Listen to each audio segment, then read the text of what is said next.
Hello everyone, so this is just an update video regarding the wood burning boiler situation.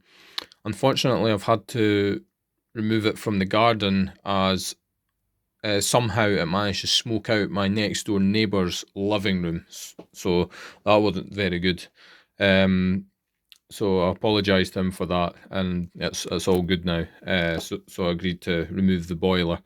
Um, I must have the smoke from it somehow must have went maybe through a window seal somewhere, because usually if I light any fires in the garden, I make sure there's no washing out and all windows are closed. So something strange has happened there. So the boiler's actually going to have to go into the house, and the chimney reopened again, so that the smoke is actually coming out at roof level rather than quite low down on the ground. So at least that way it's not going to bother anyone. So for that, I'm going to have to actually redesign the boiler. I was going to buy just a nice wood burning boiler, but it's going to be about £500. And the seller was just basically ignoring the questions I was asking him about it. So I won't be buying from that seller. So what I've decided to do is redesign the boiler. It's going to be very, very difficult, and I'm going to probably make it out of at least 5mm thick steel. So I'll reuse the original heat exchanger out of the back boiler. So I've kind of just drawn like simple diagrams here of what it could look like. So it'll be quite a tall, thin sort of structure. You'd have the flue coming out the top there. So this is the original heat exchanger, just with the 3 connections.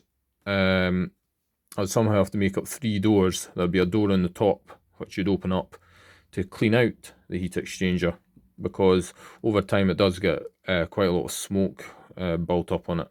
And I suppose this would probably actually be quite a bit like deeper than the heat exchanger. So let's say the heat exchanger somehow got totally clogged up, then like smoke from the fire could still go just around it and up the flue, so there's space around it. So it'll be a top door for opening, for cleaning heat exchanger, probably with some sort of long wire brush. Middle door just for putting wood in, and the bottom door would just be like for the ash pan. In the bottom note, however, so if you imagine it, this is the wood burner just sitting in the fireplace. All the pipes are probably going to come out of the right hand side. Now remember, in one of my previous videos, there's actually a tunnel going under the house, which air could be drawn up in. So I could actually design this boiler so that it can take air in from outside, so it doesn't create any drafts in the house. So there would somehow be maybe some form of opening in the bottom, and it'll draw air up through itself from outside.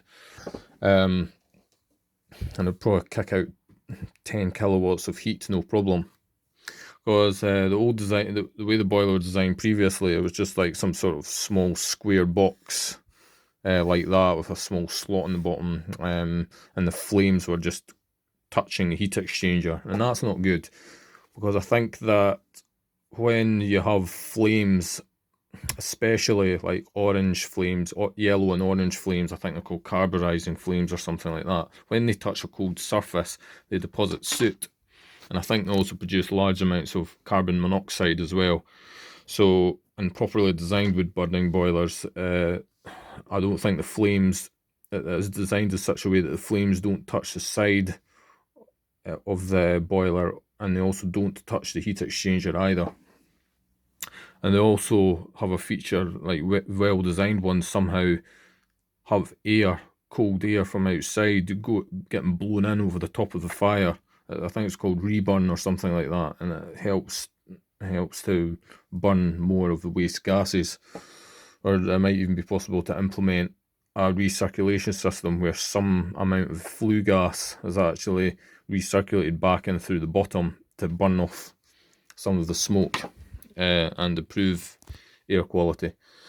So that's where I'm at just now, and that's the biggest regret I have with the house, is getting the chimney removed. It's the most stupid thing I've done. And it's quite sad that I've done that, so now I'm going to have to spend money getting sort of like a flue flashing put in, and then just like a nice small flue put through the roof now. It'll be a 150mm flue liner that goes in. So yeah, I'm a bit disappointed with that. It was a stupid decision. If you have a chimney in your house, just never get it removed, because it's a good thing to keep.